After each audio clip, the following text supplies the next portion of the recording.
So the second practice we're going to do is known as Trataka. I'm pretty sure that would translate roughly to gazing or to hold in focus, something like that. The complete definition, the complete translation eludes me for the present moment, but essentially the way that we do this practice is there's two ways of doing it. In fact, I'm going to show you both ways of doing this practice. So you get an object, again, something beautiful, something natural, a flower, a leaf, whatever it may be. I am going to be using a candle, as the candle is probably one of the most effective objects you can use for this practice. As what you're going to be doing is... Oh, is my candle going to survive? No. Sorry, everybody. Technical difficulties. My candle does not want to stay lit, which is not ideal. Okay, so there we go. That looks a bit better.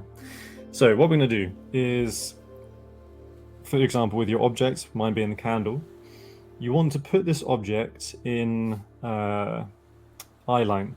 So when you're doing this practice, you don't want to be, obviously you're going to be sitting in a sort of a meditative posture. You don't want to be looking down, you don't want to be looking up, you don't want to be having to sort of move your spine out of alignment, you don't want to be using energy to be looking up or looking down. You just want to sit and focus and look ahead and hold the object in your vision, okay? And what you're going to do, so the first form of doing this practice is you're going to, I'm just trying to make sure that I'm still on the screen, is you're going to look at the flame of the candle for as long as you need. For as long as you need for that image to be kind of in your eye.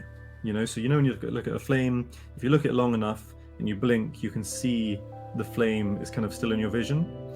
So with your object, with your flower, with whatever it may be, again, do the same. Easiest is with the candle because the brightness of the flame really goes into the eyeball, into the retina. And so you're going to look at the flame of the candle for as long as you need. And then when you feel that you can't blink without seeing it, then you close your eyes. Now, as I close my eyes, I can still see the flame of the candle. Now, it may appear to you in many different ways. For some people, they literally see the flame of the candle. For other people, they sort of see a negative space of the background. Some people see the candlestick. It doesn't matter what it is that the image is when you close your eyes. It doesn't matter what it is that you see or how you see it. What is important is that you see something, and when you close your eyes, you, again, the same way you've in the Anapana, you focused on the breath in the nose, you bring all of your attention, all of your focus to hold that image in your mind's eye. So obviously when you close your eyes, you're not technically seeing with your eyes, but you can still see it, right? And so you're focusing as long as you can on that image until it fades. When it fades, you start the practice again. You come out, you open your eyes, you look at the flame, the object, wherever it may be. You look for as long as you need. Again, get the image into the eyeball, into the retina. When it's there, closing the eyes. And again, just seeing how long you can hold that image in the mind's eye, right? So it's really taking the awareness from the external, bringing it inside, and then holding it inside. And it really, I find that this practice really brings you into a very strong level of focus internally, rather than just sort of closing your eyes and sort of going into meditation and sort of trying to lead yourself into that practice. Because you're having to really tune into something, there's like a single point of your to hold your awareness. You can really feel how effective this practice is at sort of helping you understand how to be aware, how to be tuning inside the body. You know, it gives you like a direction for your awareness. So that's the first way of doing this practice.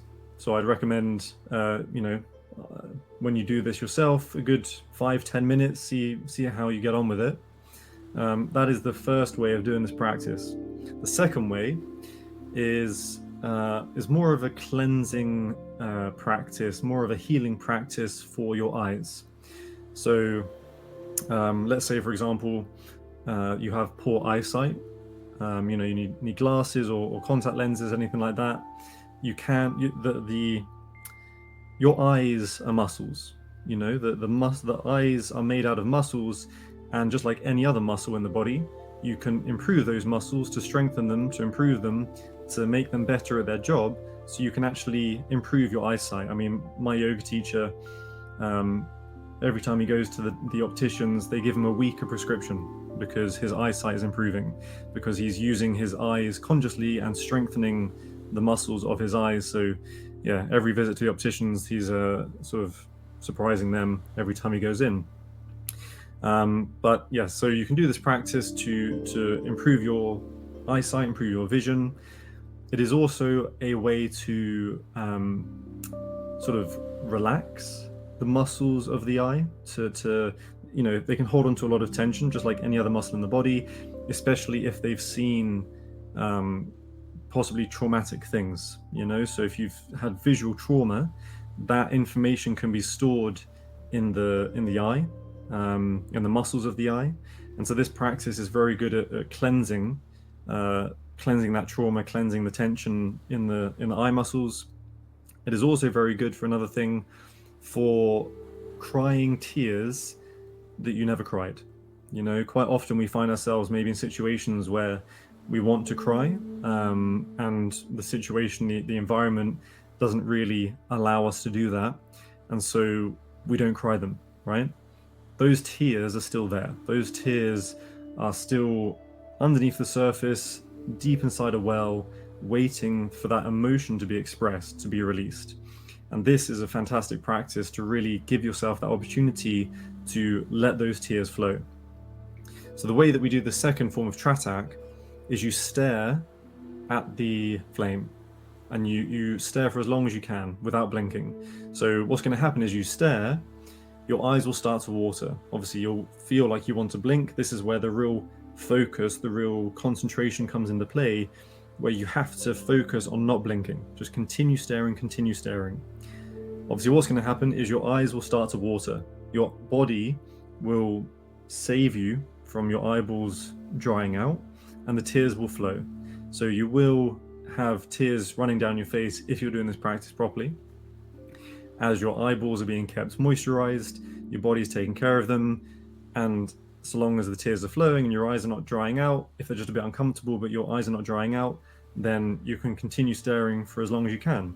And again, so it's a practice of really tuning in and using your awareness, your consciousness, to sort of override unconscious, subconscious programming. We blink without thinking, right? It's a function of the body that just sort of happens without us needing to be involved with it. So just like with blinking, just like with breathing, just like with other sort of functions in the body that you can step in to take control of, this is a way of understanding, kind of bridging the gap between the conscious and the unconscious.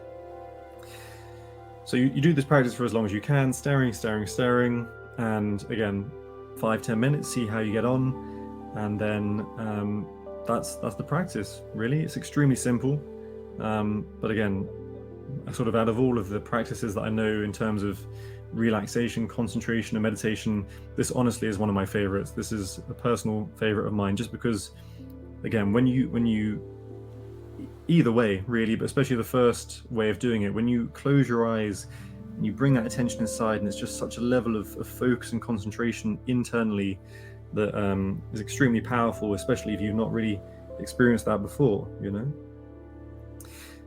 So that's it, everybody. That's the practices for today.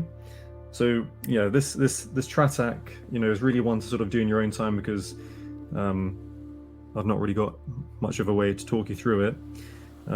It's very much do it in your own time, experience it, and see how it works for you. And as always, as ever, drop a... Sorry, I've just got wax on my fingers. Drop a comment, drop me a message, get in contact, however you feel, if you have any questions or anything you want to talk about regarding these practices. I'm always happy to have a chat. It's no problem at all. But until then, I hope you all enjoy your practice. Have a wonderful day, wonderful week, and I will see you all soon. Thank you very much. Take care.